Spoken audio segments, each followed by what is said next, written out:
C'est Rachid Rattat, bonjour. Vous êtes le directeur général de Nestlé en Tunisie. On pourrait dire Rachid Rattat le retour, puisque vous étiez déjà dans notre pays que vous avez qualifié de beau. On sait que vous l'aimez beaucoup et vous êtes là depuis 4 ans et demi maintenant à la tête de Nestlé. Qu'est-ce qu'on pourrait dire après cette expérience qui a dû quand même vous permettre d'avoir un peu de recul sur l'établissement de la marque en Tunisie? Écoutez, je me considère tunisien d'abord. Hein. Bien sûr, je suis marocain, mais je me considère tunisien. J'ai une grosse affinité avec le Maghreb. Je suis maghrébin aussi. Hein. Je suis pour une unité maghrébine, je suis pour une économie maghrébine. Je suis fervent défenseur de cela. Ça, c'est personnel. Maintenant, concernant mon expérience avec Nestlé, ça fait 4 ans et demi que je suis là. Je suis arrivé juste à la veille de la Révolution. J'étais là fin septembre 2010. La Révolution a démarré en décembre 2010, donc j'ai tout vu, j'étais là dans ces événements qui sont historiques, ça a marqué ma personnalité aussi, parce que j'ai assisté à quelque chose auquel je n'ai jamais assisté auparavant. C'était pas une expérience facile, loin de là, c'était difficile, on appréhendait, le futur était inconnu, incertain, mais il était rose quelque part, on voyait quand même la lumière sortir après des années parce que j'ai vécu l'expérience en 2001-2005 ici avec l'ancien système, c'était une autre façon d'appréhender la Tunisie. Mais alhamdoulilah, je suis très content personnellement de cette expérience. Et je suis fier d'avoir été, d'être actuellement à la tête de Nestlé en Tunisie. Alors choisissez le bien-être. C'est cette nouvelle formule, mais je crois que pour Nestlé ce n'est pas un vain mot. Je ne le dis pas pour faire des fleurs à la marque, puisque c'est une marque suisse et que je la connais très bien et je sais à quel point le bien-être est au cœur de vos préoccupations. Mais en Tunisie, qu'est-ce que ça signifie vraiment dans un pays où tout est trop sucré et tout est trop salé? Est-ce que véritablement votre marque veut se positionner, non pas comme certains acteurs qui disent à l'arabe les Tunisiens ils aiment le sucre donc on leur met du sucre, ou est-ce que par contre vous êtes plutôt dans la tendance de dès l'enfance faire attention à ne pas trop sucrer les aliments qu'on donne à nos enfants? Vous savez, comme je l'ai dit tout à l'heure dans le mot de bienvenue à tous nos invités, de cette manifestation n'est pas une manifestation marketing. On ne fait pas du marketing de notre produit, par contre on fait du marketing de la santé et du bien-être. La nutrition, santé et bien-être, peut-être c'est un créneau qui commence à jaillir en Tunisie, mais c'est un créneau sur lequel Nestlé a bâti toute stratégie mondiale depuis un certain temps, hein, beaucoup plus longtemps en tout cas, que l'historique des divers acteurs ici en Tunisie.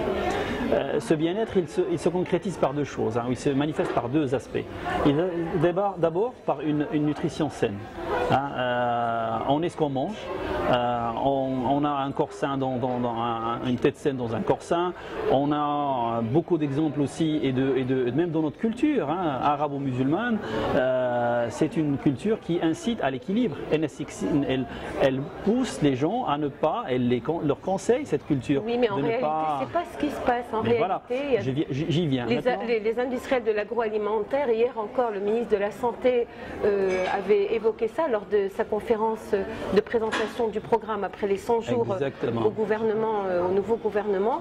Il a mis en exergue la nécessité de mettre sur la même table industriels de l'agroalimentaire et professionnels de la santé pour juguler C'est une excellente initiative qu'on applaudit hein, de nos 4 mains, hein, si je peux dire ainsi.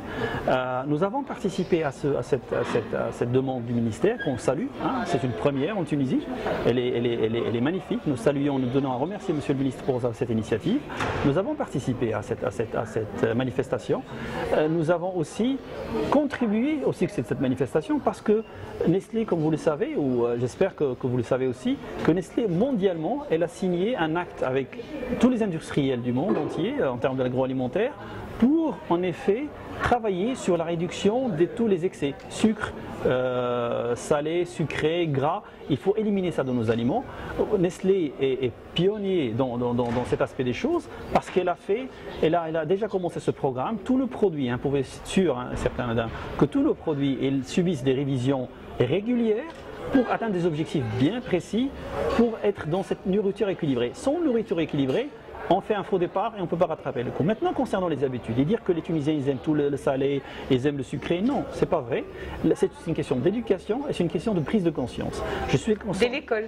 Dès l'école. Et c'est pour ça aussi que vous avez dans cette manifestation, nous avons invité tous les employés, tous les acteurs, tous les gens qui peuvent venir et avec leurs enfants et les amener ici parce que le message qu'on veut passer, c'est aux enfants. Et les enfants, c'est le vecteur de cette communication pour les parents. Parce que les enfants, une fois qu'ils ont cette conscience, ils ont appris la chose et les enfants, ils sont des gens très intelligents, bien sûr, c'est des entités intelligentes.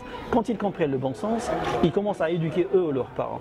Et je pense qu'avec l'effort qu'on est en train de faire maintenant le ministre, et nous avons accompagné cet effort, nous sommes pionniers, nous avons de l'expérience, nous avons applaudi parce qu'on dit, c'est ce qu'on vous dit depuis des années. Maintenant, alhamdoulilah, vous venez, il y a des autorités qui se penchent sur le problème. Nous sommes prêts à les aider. Nous mettrons toute notre expérience, notre savoir-faire pour aider et les autorités et les autres industriels à réfléchir aux moyens qui sont disponibles pour faire en sorte qu'il y ait des produits équilibrés, sains, qui n'endommagent pas le corps disons, et la santé des citoyens. Aujourd'hui, vous avez une initiative quand même assez extraordinaire. À côté des VIP, des journalistes, vous avez convié, comme chaque année, c'est devenu une tradition, je crois, qui est installée. Vous avez convié tous les collaborateurs de Nestlé Tunisie. Ça fait bien partie de cet esprit de famille qui existe déjà dans la filiale dans le siège plutôt de Nestlé à Vevey. Racontez-nous comment en Tunisie cet esprit de famille s'exprime.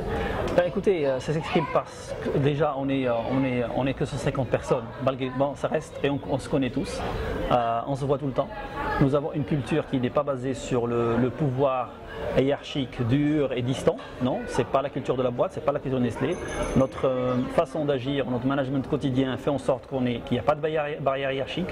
On se réunit tout le temps, on parle tout le temps. On a des coins, on a aménagé même notre siège de façon à ce que les gens puissent travailler de manière conviviale, discuter, parler, échanger. Donc une idée, elle peut venir du dernier employé sur la ligne et on va la prendre et on va la développer et on va réussir parce qu'on a pris en compte les avis de tout le monde. Donc cette culture, ce n'est pas seulement un slogan qu'on affiche sur nos murs, c'est quelque chose qu'on vit et qu'on au quotidien. Et voilà, c'est un peu le seul secret. J'ai également appris aujourd'hui, est-ce que vous allez me le confirmer ou pas, qu'avec Madame Aïda Hunter, vous prépariez une surprise avec Miss Tunisie. Est-ce que c'est le cas? Est-ce qu'on peut le dire? Oui, mais on a commencé à parler d'un petit projet. Je ne peux pas en dire plus, malheureusement, parce que le projet n'est pas encore... C'est pas vous qui le dites, c'est moi qui vais le dire. Non, mais je n'ai pas encore tous les... Mais vous allez contribuer quand même. Donc je pense qu'on peut dire alors... oui, on est intéressé parce qu'elle a un projet noble. Et Nestlé est pour ce genre de projet, d'autant plus qu'il s'agit de nourriture, qu'il s'agit aussi à faire goûter à ses enfants les bienfaits du céréales, bien sûr. Nous allons contribuer au maximum de notre capacité, bien sûr. Et nous allons essayer aussi de faire ça dans la durée. Parce que vous savez, Nestlé, elle a créé un programme qui s'appelle la création de valeur partagée. Et la base de ce programme, ce n'est pas le mécénat, disons, sporadique. On veut faire des actions qui perdurent dans longtemps. Donc si on veut faire un partenariat, il faut que ça soit durable, il faut que ça soit bénéfique, mais pas seulement à court terme, mais à long terme. Merci beaucoup. Merci, madame.